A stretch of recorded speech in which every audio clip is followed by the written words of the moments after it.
Good evening, everyone. It's a great honor and privilege to be sitting here with three of industry very well-known CHROs. And thank you so much for this opportunity for PwC to be the knowledge partner for you all. Let me start. I think we have limited time and few things to cover, because I think Rakesh set the agenda very well for us. So let's maybe go a little deeper in what Rakesh introduced on the agility part. So overall, we know there are many reasons for agility. Being an agile organization is given, and we have no option for not to be agile in today's world.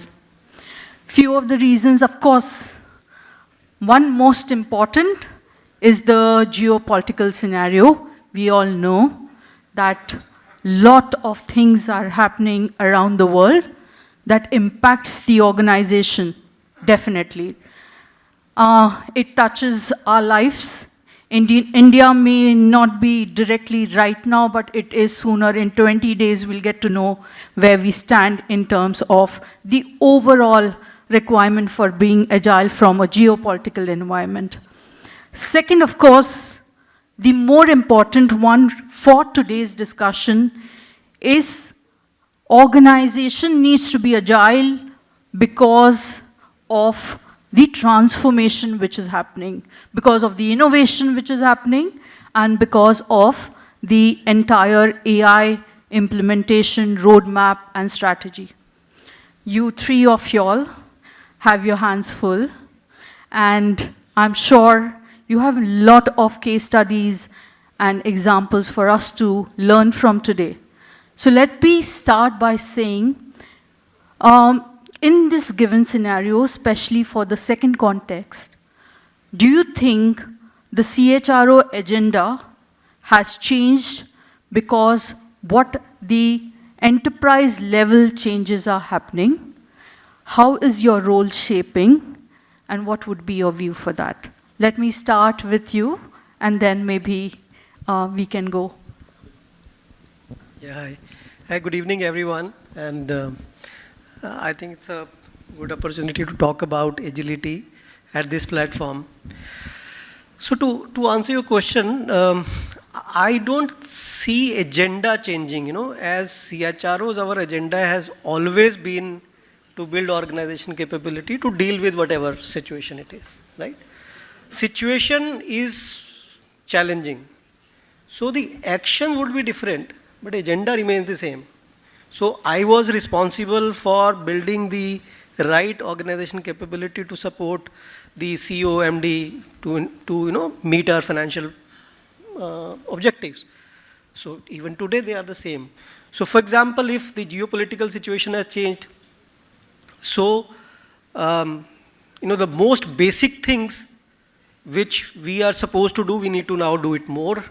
For example, I need to ensure that I am nimble on my costs. I will be agile as a leader if I ensure that my costs are in place. So I should be preserving my war chest so that in the tougher times I should be able to maintain. So if on a certain year I was spending a lot of money on my extracurricular things, I may not do it this year. So that is my agility. It's a very basic example. Likewise, so if I could have hired maybe 20 leaders, and now I have to think, how do I utilize technology, AI or other things, so that my overall hiring requirements comes down. So all those things. So again, the agenda doesn't change. My actions would respond to the demands of the situation. Interesting, Rajesh. Very interesting way of looking at it. I understand that from your lens, you do say that the agenda mostly is the same. The situation changes, and the way you react to that situation changes. I also heard you talk about a very important aspect, which is the overall cost. Interestingly, before COVID, the CHRO's responsibility towards cost was slightly lesser. Post-COVID, one of the most important KPIs cost has become the most critical one. Ashutosh, you are with a different sector than Rajesh is. Your sector is majorly going to tell us where the geopolitical situation is going to be going. Do you think from the BFSI sector, the agenda for your organization is changing or created for you as a CHRO? Thank you for picking that. It's a privilege to speak at this platform. Let me first talk about what agility as a competency is felt right now in especially our industry. I think it's the insurance for future. If you want to have a successful industry running in future, you need to be agile. The industry is significantly getting affected. Reason being, there is a big unknown, which I don't think anybody today understands the kind of disruption what would we experience in 24 to 36 months. What we are right now seeing is only the tip of the iceberg. There is a lot which is transforming. And it's not about the transformation. Transformation has always been a part of a CHRO agenda, or for that matter, the board agenda. It's the pace. Everybody is struggling to catch up with the pace of transformation. Second, as you said, there is a significant amount of cost consciousness post-COVID. All this new age technology and new age learning is pretty expensive comparatively to any other kind of thing what we have been dealing with in the past. So it puts us at a very volatile situation, and nobody is untouched. So coming to your point, it's completely transforming and at an unpredictable pace. Interesting. 3 things I absorbed from what you just mentioned. One is, of course, clearly the cost, which is common.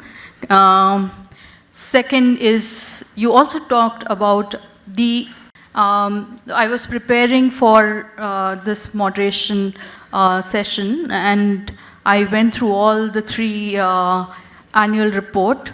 The pattern which I saw is that in all the 3 of you all, the organizational first priority is learning, as you just mentioned.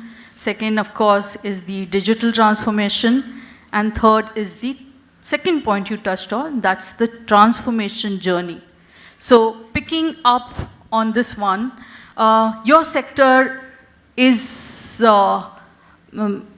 complex.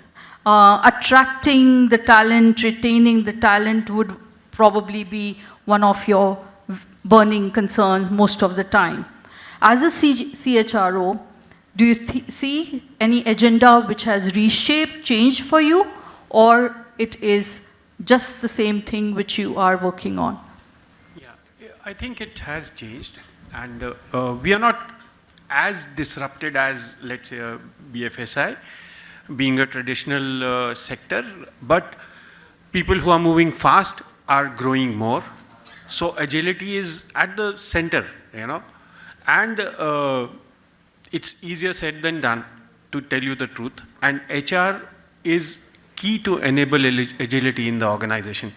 I would say why I said it's easier said than done, because there are too many impediments to agility.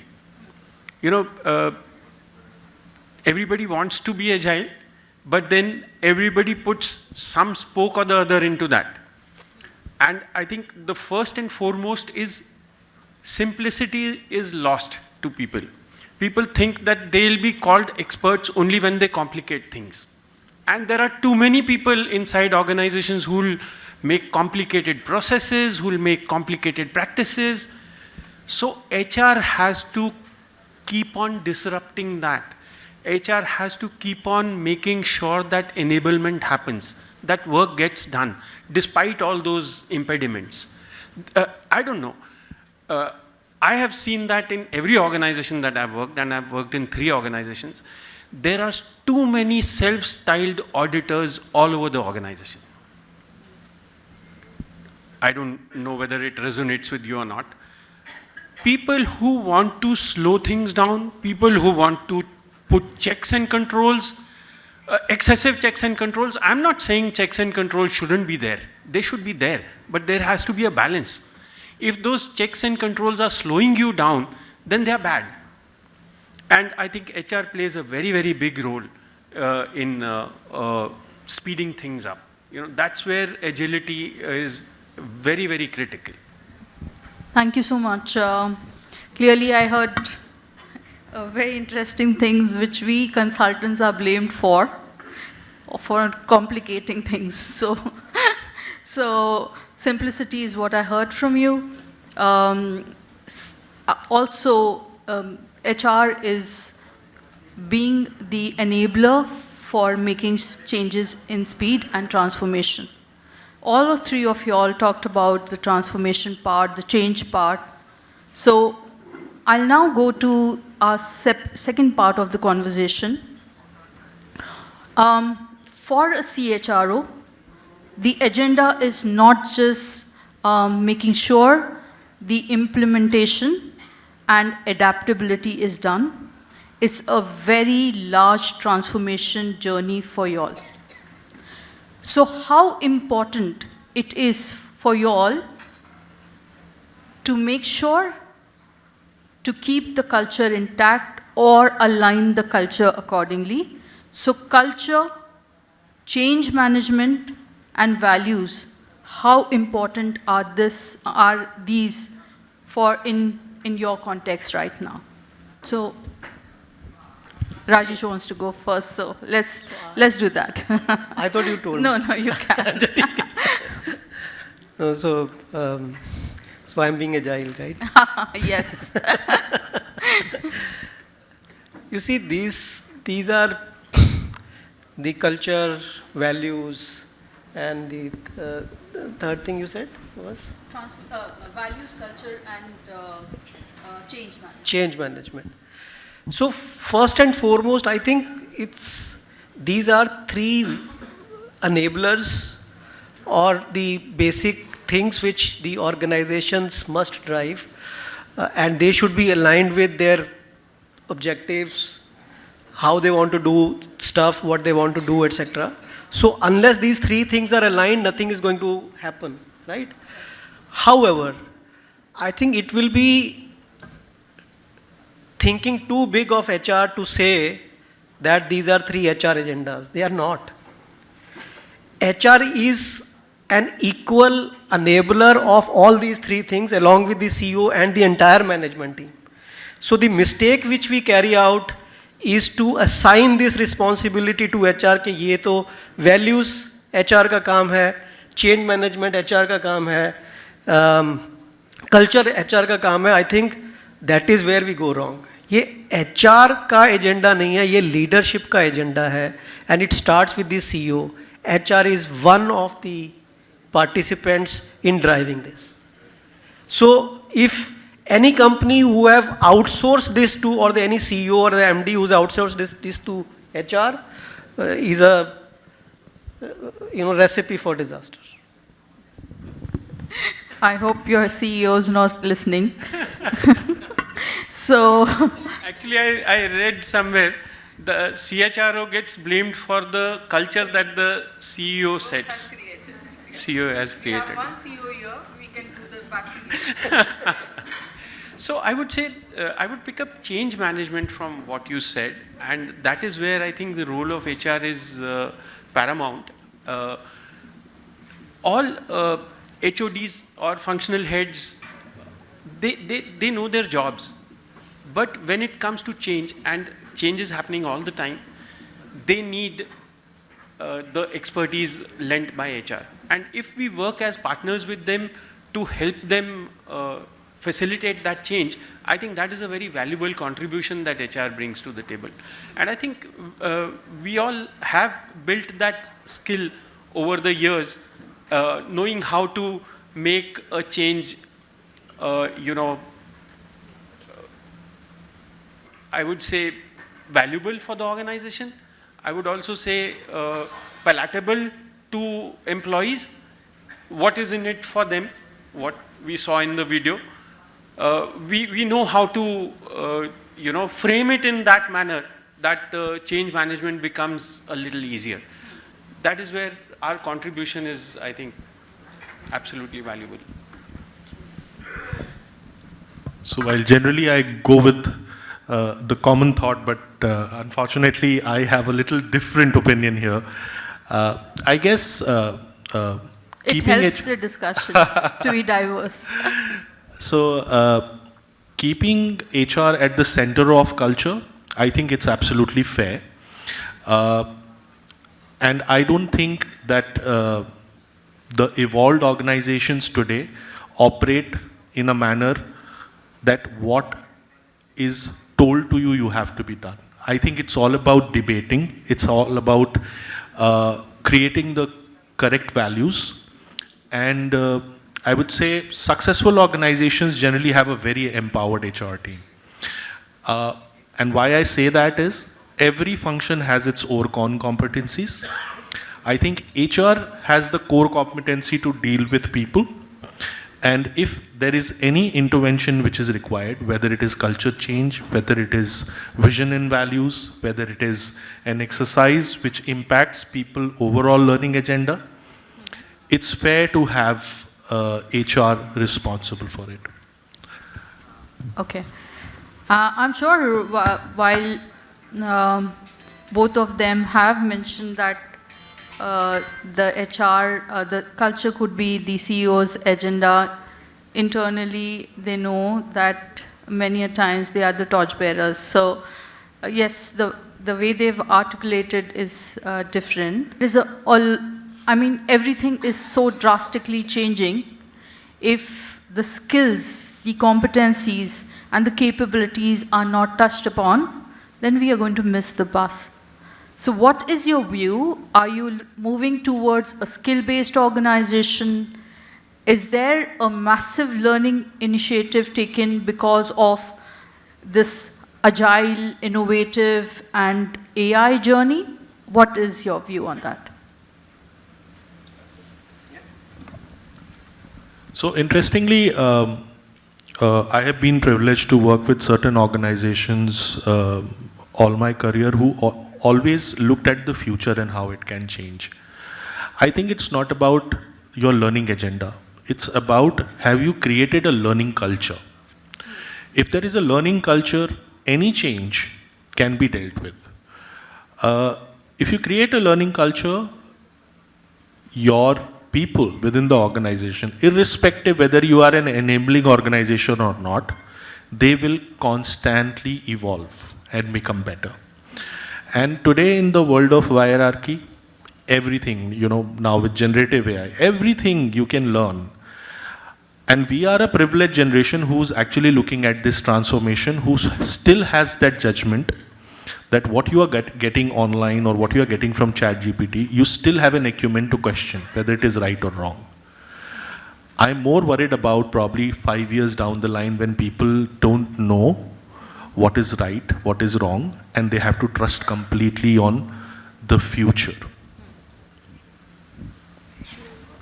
I think the more we change, the more we remain the same. I've constantly seen over the last 3.5 decades that behavioral skills play a very, very critical role in success for people, whatever levels they are in, right from top to the bottom. And I've seen a lot of people derail their careers if they've not worked on those skills, because technical skills these days people are very keen to pick up, and self-learning is becoming, you have information all over, and people are very, very smart to pick those up, but they neglect the behavioral elements. that is where I think facilitation from HR helps, making them realize that please don't neglect this area, and also providing them the curated learning platforms. That is where it can make a big difference. Right. Rajesh, your views? Yeah, so I think in my view, traditionally and every time the learning will be driven by the need, right? So a learning without need is a general knowledge which we acquire and may do something about it, may not, but we may, that can be used for quizzes or something, but otherwise it is used. So as you said, culture is important. So what we need to imbibe in the culture of any organization is that there is a opportunity given to people to experiment and fail and learn from each other, learn from failure. So for example, what is culture? So that culture, as Jack Welch was also saying, that if you want agility in the system and thereafter you create processes which are bureaucratic, then you are not walking the talk. So therefore, if you want your organization to be a learning organization, then you need to have those processes, systems, policies which will encourage you to experiment. And once people start experimenting, they are inquisitive, learning happens, because there is a need in general for people to learn, and that learning happens. Right. So I worked with Xerox. There, when there were times when there were no PCs on everybody's table, and then the PC came. Thereafter, Xerox realized that if people don't learn digitization, perhaps they will not be able to contribute. So suddenly they sent us some material on computers, reading material. And we were told that after 1 month, we will have an exam. And whosoever passes, fine. If you don't, we will give you another chance. If you don't pass the second time, you will not be in Xerox. Right? So they created a need that though my job, I was a service engineer, my job didn't involve as much as computers. Right? But I was given that kind of a opportunity, skill to learn and demonstrate. So looking at the future, I think that was so basic. A thought in the year 1993, 4, 5, I think. Something like that. So that is the culture which the organization need to create. And it is, obviously, as I said, the role is of the CEO, but HR can also help to ensure that there is a culture wherein people are allowed to experiment, fail, learn. They will learn, चाहे वो organization supported learning हो या बाहर से हो. आजकल बिल्कुल सही से आपका अपवर्ड डेलीगेशन अच्छा चल रहा है.